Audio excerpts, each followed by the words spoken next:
How to find watch later playlist on YouTube. Hello guys, this is Atticus and welcome back to another tutorial video. In today's video, I'll teach you guys how you can find watch later playlist on your YouTube. So without any further ado, let's dive right into it. So the first step is open up your YouTube. After you open it up, simply search for a video that you want to add to your watch later. So we'll just add this to our watch later. So we have just done that.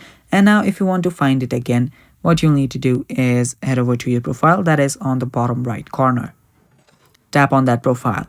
And after you're on that profile, you will see your history, your playlist, and a lot of more options. Now what you'll need to do is simply head over to your watch playlist. You'll see the playlist and right there you'll find your watch later.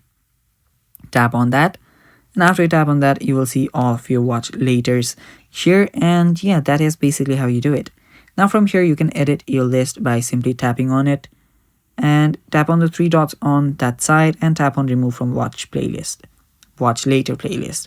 And yeah, that is how you can find your watch later playlist on your YouTube guys. Thanks for watching. Stay tuned for more and bye-bye. Take care.